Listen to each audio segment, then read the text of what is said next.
Hoje é uma aula super light, é a terceira aula da disciplina que eu vou ler direitinho, Formulação Cinética e Equilíbrio em Materiais Cerâmicos.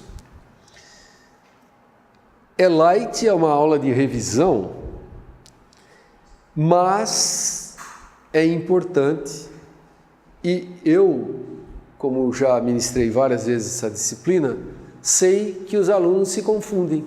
É muito simples, mas alguns alunos ainda se confundem com o tipo de cálculo estequiométrico, que é um assunto lá do cursinho, mas agora é um cálculo estequiométrico voltado para a formulação de materiais cerâmicos, né? Então vamos começar com um exemplo. Eu vou dar o exemplo, apresentar aqui, aí eu vou dar alguns minutos para vocês tentarem resolver isso aqui.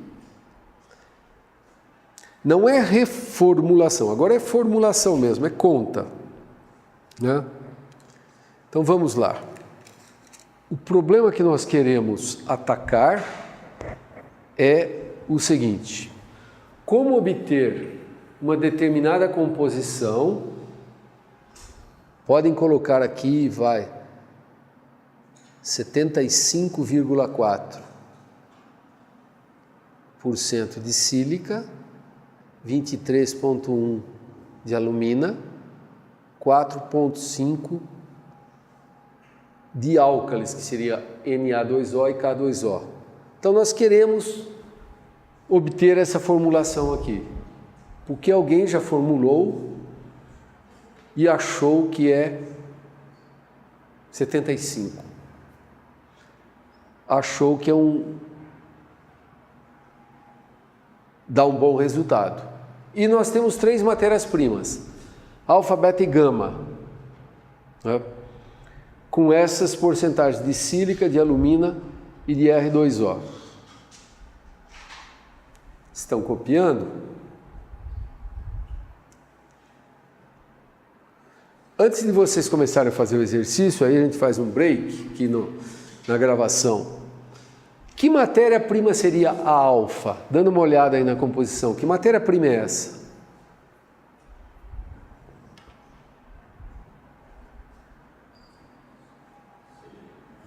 É uma areia, sílica, com algum pouco de impureza. E a beta? Que matéria-prima pode ser? Um feldespato sódico, por exemplo, né? Uma nefelina. E a gama? Que matéria-prima é a gama? Um caulim ou uma argila. Então nós temos um quartzo, um feldespato e uma argila ou caulim, formando o chamado triaxial cerâmico, né? Triaxial cerâmico.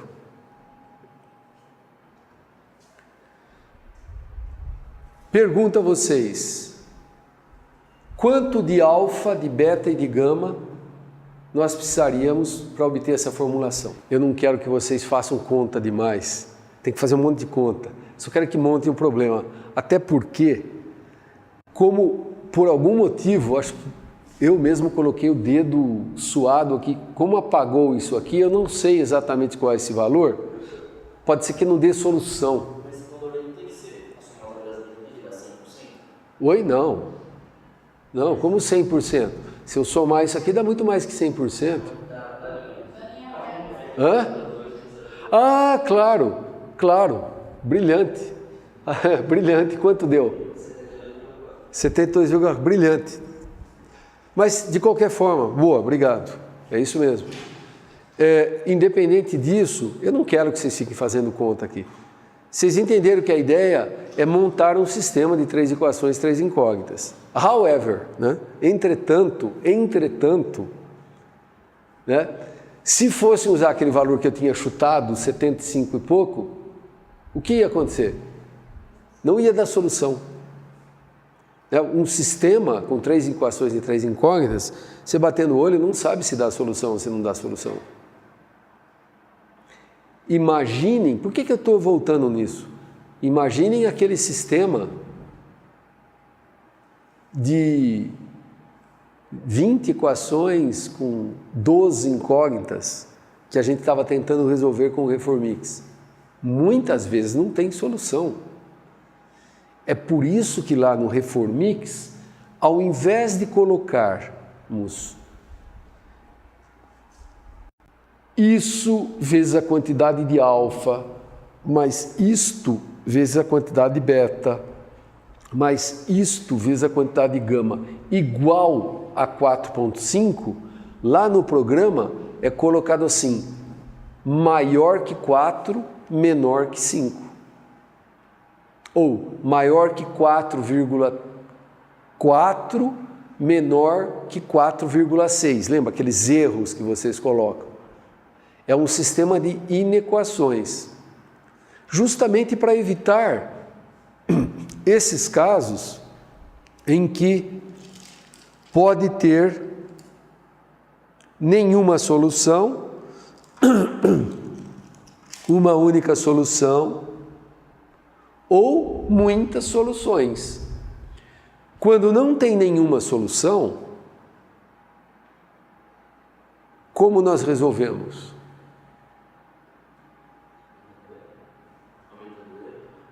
Não, aumentando o erro está certo. Aumentando o erro é uma possibilidade, mas a massa vai ficando pior. Chega um ponto que o erro é tão grande que a massa que a gente quer reformular não é igual à massa anterior. Qual é a outra solução? Mais matérias-primas. Ao invés de usarmos só alfa, beta e gama, a gente vai no banco de matérias-primas e põe outras matérias-primas. Na prática, essa é a melhor solução. E quando tem várias soluções? O sistema pode ter inúmeras soluções. Qual era a estratégia? Função objetivo. Aí nós pegamos a solução que atende o objetivo principal, que pode ser minimizar preço, minimizar o teor de um certo elemento. Certo? Bom, esse probleminha aí foi só para vocês relembrarem um pouco dessa história de cálculo estequiométrico. Numa formulação de vidros vidrados ou de cerâmicas também, eu não sei porque eu trabalho tanto com vidros e vidrados que eu escrevi vidros e vidrados, mas vale para cerâmica também. Nós temos que conhecer então a composição desejada do vidro, do vitrocerâmico, do vidrado ou da cerâmica, a composição que nós queremos, de alguma forma, pegando da literatura, pegando de um resultado de reformulação de algum lugar. A composição química de cada matéria-prima, eu estou falando só de composição química agora no momento. As formas de decomposição e as massas moleculares, né? Ainda supõe que as matérias-primas são puras e secas, que a decomposição é completa, que não há perdas e que não há ganhos vindos da atmosfera, tipo oxidação, que é um ganho de massa vindo da atmosfera. Tem várias suposições. Por exemplo, essas três aqui embaixo. E aqui eu vou dar outro exercício para vocês, que eu sei que é fácil, mas eu sei também que dá confusão. Esse aqui vai dar mais confusão do que o anterior. Por exemplo, se usarmos Pb3O4, Red Lead, é o óxido de chumbo vermelho, Pb3O4, quando aquece, ele forma PbO mais oxigênio. Hidróxido de alumínio, quando aquece, forma alumina mais água, na forma de vapor. Ácido bórico, forma óxido de boro mais água. Então, para fazer uma reformulação, tem que saber essas reações de decomposição. E se vocês quiserem usar e testar, nós temos um outro software desenvolvido aqui no Lamave, chamado Glass Panacea. Glass porque aqui a gente trabalha com vidros, mas dá para usar para cerâmicas também. O Glass Panacea, se vocês não acharem o link na internet, a aula que vem eu posso dar, resolve qualquer problema de formulação que vocês quiserem, usando qualquer matéria-prima, não é de reformulação. Reformulação é o Reformix. O Glass Panacea é para formulação.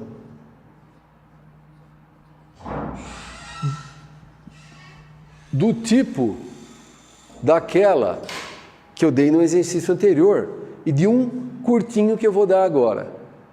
Vamos ver se vocês estão bons em fazer formulação com um pequeno exercício que eu vou colocar aqui na lousa. Esse exercício aqui, eu vou dar um exercício prático para vocês. Vocês já ouviram falar desses cristais que as suas mães têm em casa? Um jogo de cristal, que ninguém mexe neles. O jogo de cristal é da sua mãe, não é para mexer no jogo de cristal. Ele fica guardadinho lá, porque elas têm ciúme. Aquilo não são cristais, vocês já sabem que aquilo são vidros, né, com alto teor de chumbo. Então, aproximadamente, um vidro tipo, vou pôr entre aspas, cristal, que é errado a palavra cristal, quando se trata de vidros, tem uma composição típica assim, ó. Vamos colocar assim, 70% aproximado de SO2, 25% PBO, né? E 5% de K2O. Qual é a razão de ter um alto teor de chumbo naqueles vidros?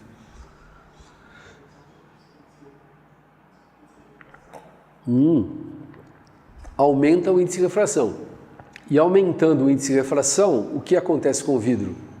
Ele brilha mais, ele reflete mais a luz, certo? Reflete mais a luz. Então, eu quero fazer um vidro desse aqui, porcentagens em massa. Tá? Quero fazer esse vidro. Matérias-primas. Matérias-primas. PB3O4, PB3O4, areia e K2CO3. E eu vou dar outra dica. Sabe por que usa PB3O4?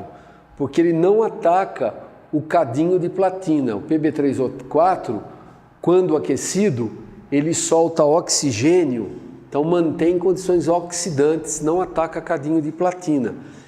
Se a gente usasse o PBO puro, ele tem uma tendência a reduzir, fica uma atmosfera mais redutora e formar chumbo metálico. Se formar um pouquinho de chumbo metálico, um pouquinho, liga com a platina e derrete.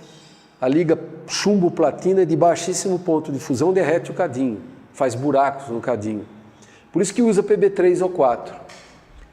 Então minha pergunta é, quanto de PB3O4, de areia e de K2CO3 eu tenho que usar para fazer 100 gramas disso aqui? Eu quero só que vocês montem também, não precisa fazer as contas, mas eu quero que vocês montem e aí eu vou olhar os resultados. Pode dar uma paradinha. Isso é para vocês relembrarem proativamente como se faz essas contas. E não ouvindo eu falar, porque entra por um ouvido e sai pelo outro, se é que sai. Vamos lá. Vai, 3, 4 minutos. Quanto de cada matéria-prima? O oxigênio é 16.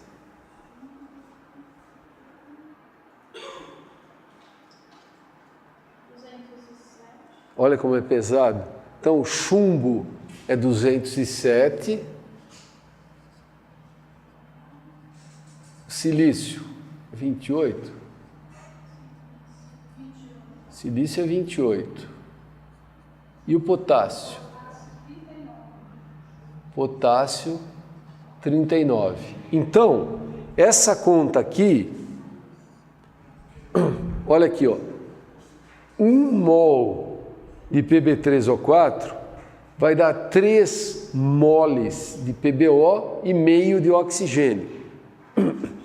Então, na realidade, a porcentagem que tem de PbO no Pb3O4 é 3 vezes, então essa conta é assim, ó, 3 vezes 204 mais 16, que é 220, né? Não, é 230.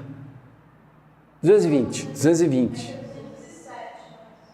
Ah, é 7?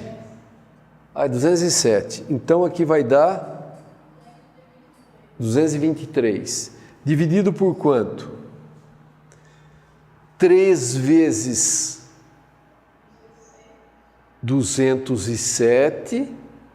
Aqui vai dar 3 vezes 207 mais 4 vezes 16, que é 64. 685 divide por aquilo 1 sobre x, divide por 339, 326, 326. Então é 669. Divide, quanto dá a soma? 0,97. Quanto? 0,97. Então, se eu quero, por exemplo, 25 gramas, para fazer 100 gramas, 25 gramas de PbO, eu tenho que colocar 25 dividido por 0,97, é um pouco mais, tem que colocar umas 27 gramas, certo? E o K2CO3? Tem que saber a reação. Qual é a reação do K2CO3? Vai dar K2O mais CO2. Então, só tem isso aqui de K2O. A quantidade de K2O no K2CO3 vai ser dado por essa relação aqui. Por favor, faça a conta aí. 2 vezes 39 mais 16. Quanto? 94 dividido por tudo isso aqui.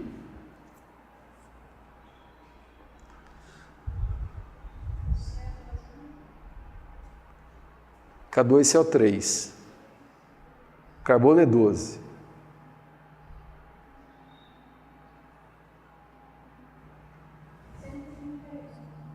Cento e 38. E a razão dá quanto? 0,68. Então só tem 68% de K2O no K2CO3. Então, essas 5 gramas de K2CO3 tem que ser divididos por 0,68 para dar 5 realmente de K2O.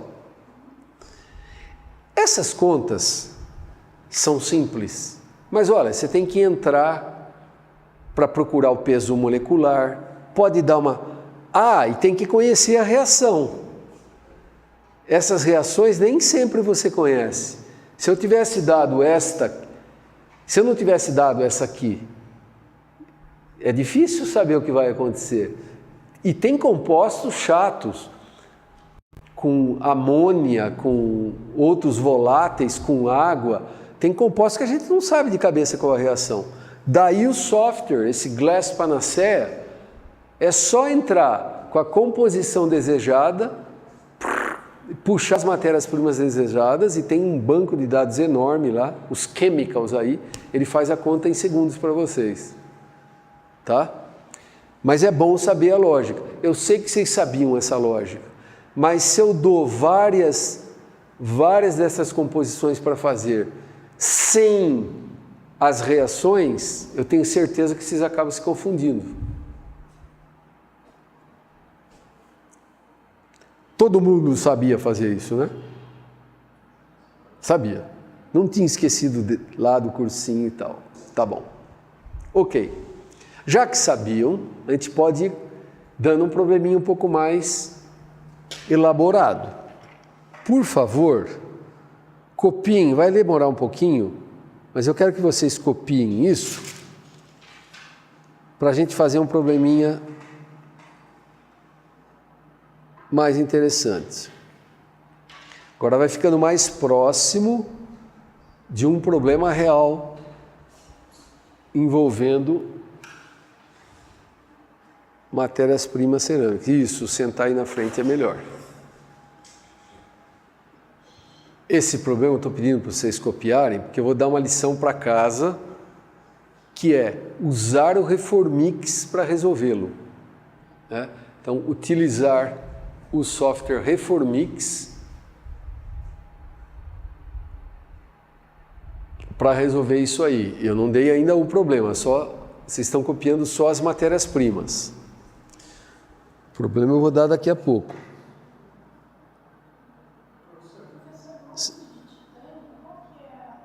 Zero 0,4 e aqui 1,8. Então aqui é 0, 0, 0,4, 1,8 e 0.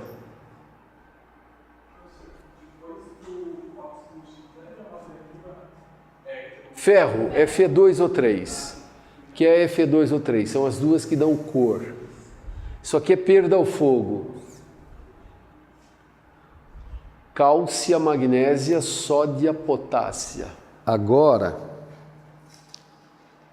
quem já copiou, copiem, por favor, a composição desejada. A composição desejada vai ser uma outra composição. 65% de SiO2, 23% de Al2O3 e 12%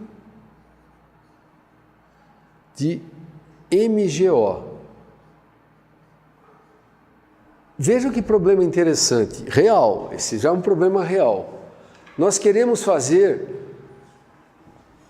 uma composição que se aproxima, que dê a fase cordierita. Você sabe para que serve a fase cordierita? Já ouviram falar de cordierita? Já ouviram falar, pelo menos? Para que servem os materiais formados à base de cordierita?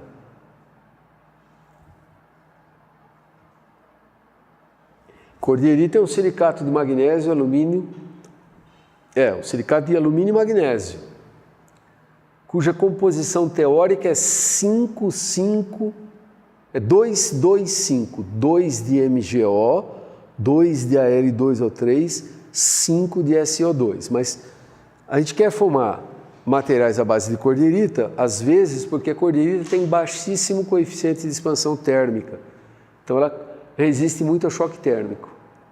E também para porcelanas elétricas, ela é dielétrica, é um excelente isolante elétrico. Então nós queremos fazer cordierita, mas as matérias-primas disponíveis são aquelas lá.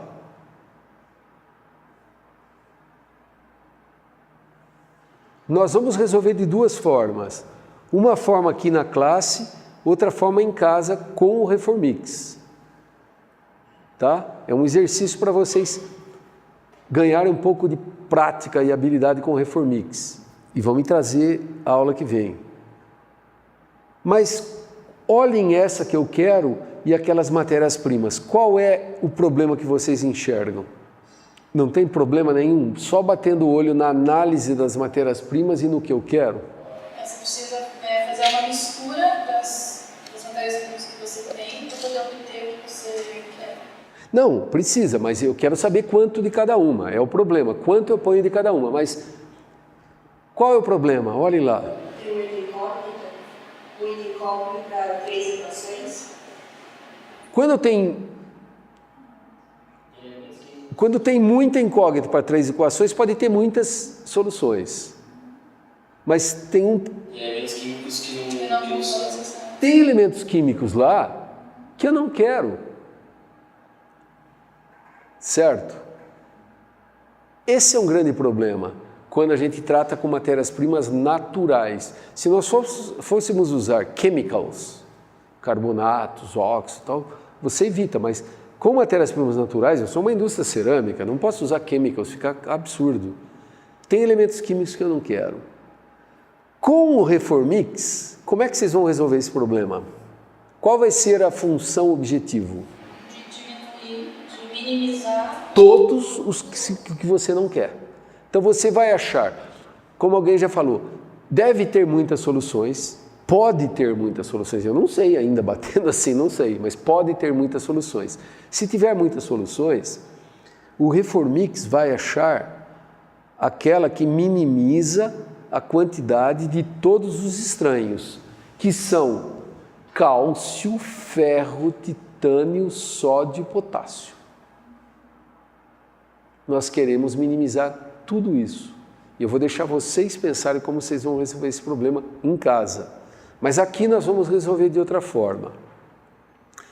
Para resolver aqui, né, que é o método antigo, não se usa mais o que eu vou fazer aqui, mas é só para vocês aprenderem de um ponto de vista histórico e de um ponto de vista de raciocínio, que é o que o Reformix vai fazer lá também, apertando um botão, certo?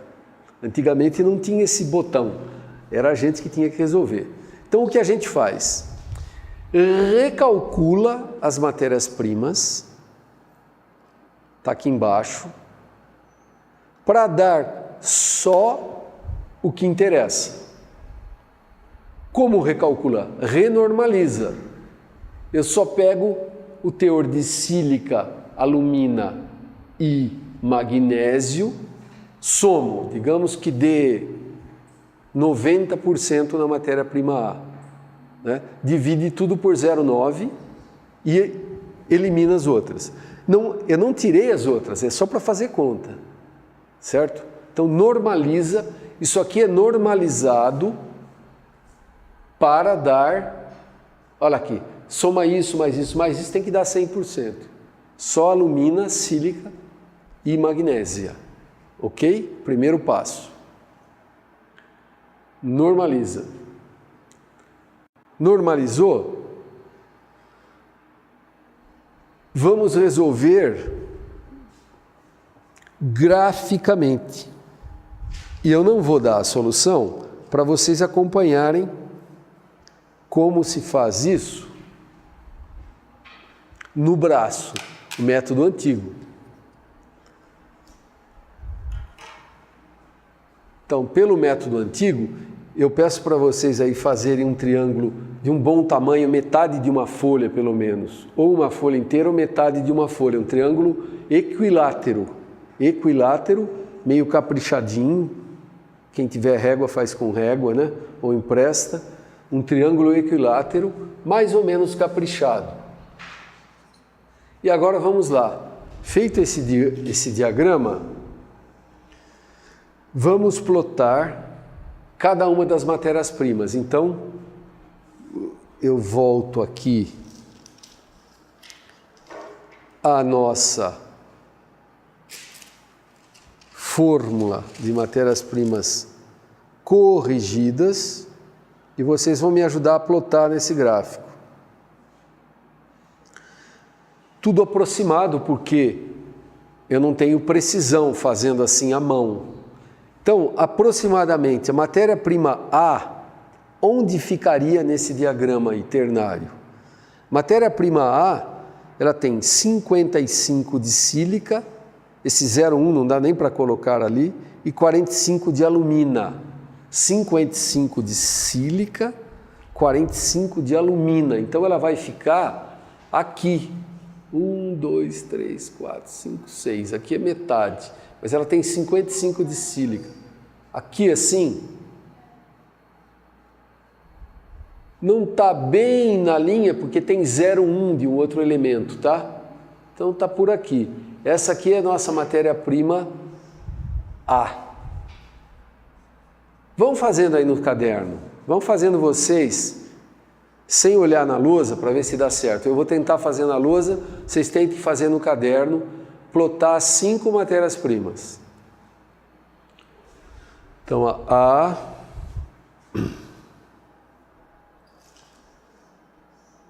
tá aí.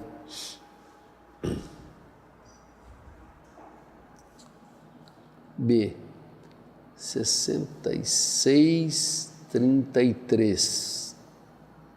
B, 66,33 de magnésio. 2 de alumínio. 2, 3, 4, 5, 6, 12, 2, 3, 4, 5, 6.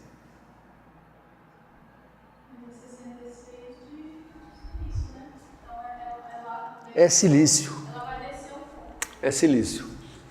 1, 2, 3, 4, 5. Então aqui tem 2,5. A 66 de silício. E ela tem só 2 de alumina, né? Sei lá. Por aqui.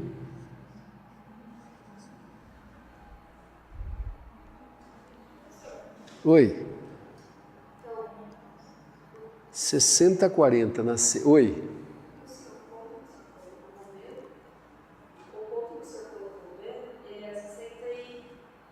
6 de silício.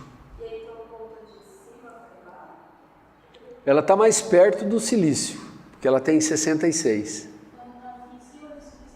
Aqui é 100%. Então ela está mais perto. Ela não está na linha porque tem 2% de alumina. Então não está. Se ela tivesse naquela linha, teria 0. Mas ela tem um pouco de alumina. Tem 1,7. A outra, por exemplo, que é 60 aproximadamente, 60 de silício, 40 de alumina. Então 60 de silício, 40 de alumina, né? A A tinha 55, então ela vai ter mais um pouquinho. Ela vai estar aqui assim, ó.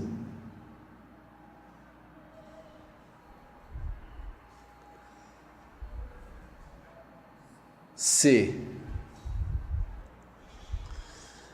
A D tem 32 de sílica, 67 de alumina. Sílica, alumina. Aí é 32 já. 67.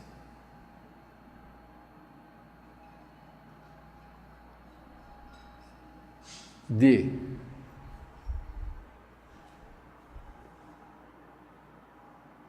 E a E tem 56 de sílica, MgO. 56 de sílica, MgO. Mas a B tem 65. Então, essa é um pouco menos. E, mais ou menos assim. Deu isso? Deixa eu ver se está certo. 66, 44, MgO.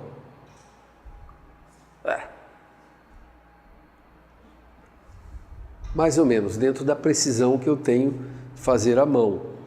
Num triângulo equilátero, dá para fazer com régua, certinho, né? Bom, e daí? O que nós fazemos com esses pontos?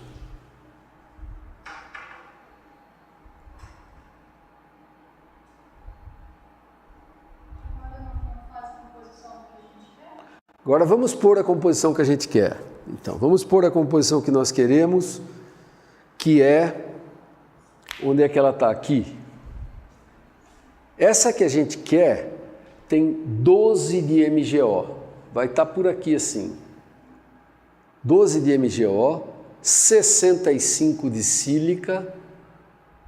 Vamos ver a B e a C, quanto tem de sílica. A B e a C, a B tem 65% de sílica mais ou menos. Então, a B, né? Então, essa vai estar, sei lá, aqui assim. É a desejada. Porque essa aqui tinha 65,4, um pouquinho acima. Essa tem 65. Então, vai estar aí. Ora, So what? E agora? Fazer ela, a gente vai usar uma mistura das que estão mais próximas. Aí é que tá, Camila. Quais nós usamos para fazer essa composição? Depende da função objetivo. A resposta é a seguinte: qualquer combinação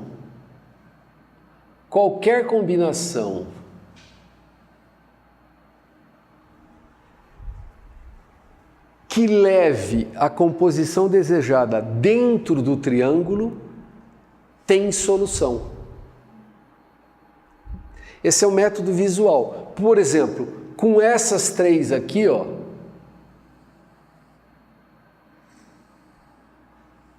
não há solução com essas aqui, porque o ponto está fora do triângulo. Matematicamente não tem solução. Isso é o que o Reformix faz. Eu estou mostrando visualmente para vocês. Ele escolhe combinações que têm solução, mas com esta daqui, com esta combinação aqui, tem solução. Ó. Ó.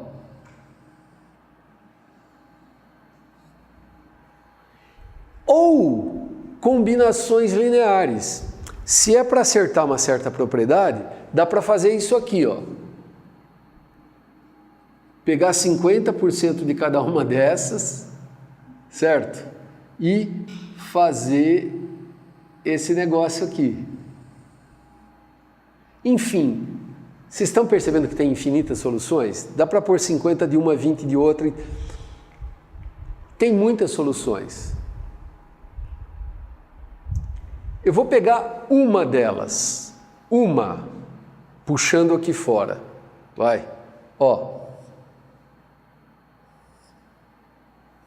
Uma delas, B, C e D. E a desejada está aqui.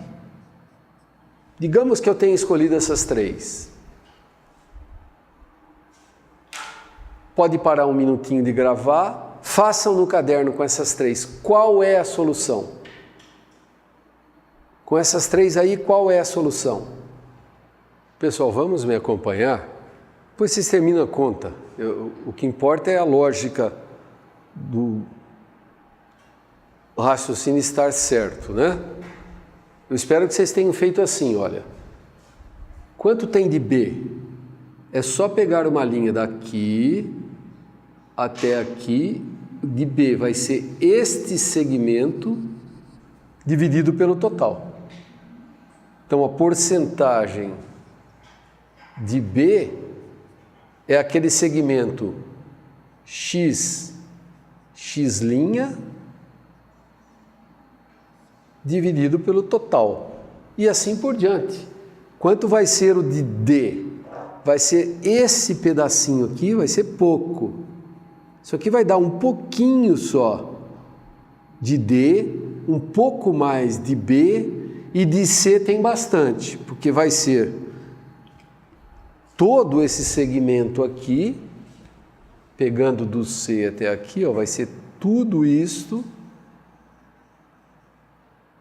dividido pelo total. Tem que dar.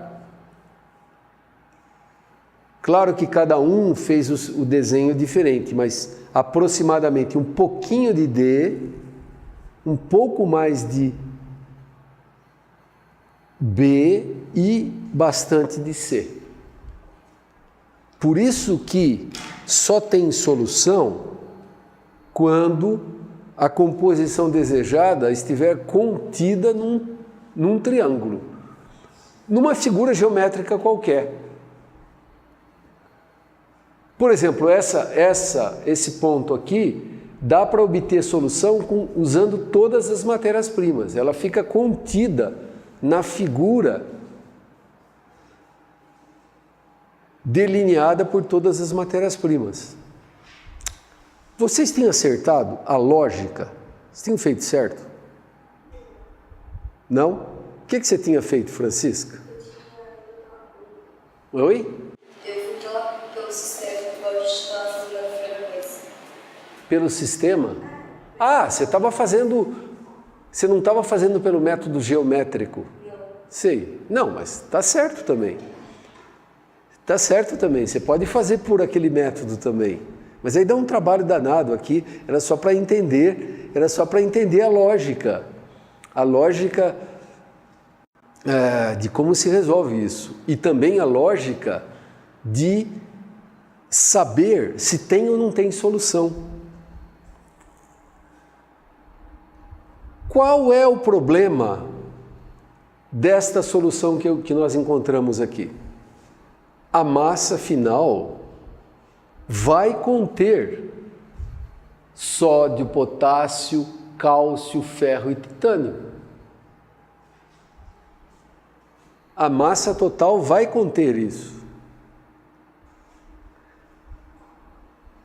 Cada solução que for encontrada, nós pegamos uma em particular, mas de todas essas N soluções, cada uma vai conter um certo percentual de sódio, de potássio, de ferro e de titânio. Por isso que vocês vão fazer em casa um exercício com o Reformix. Eu quero ver a solução com o Reformix. Ah! Vocês não conseguem fazer em casa. Por quê?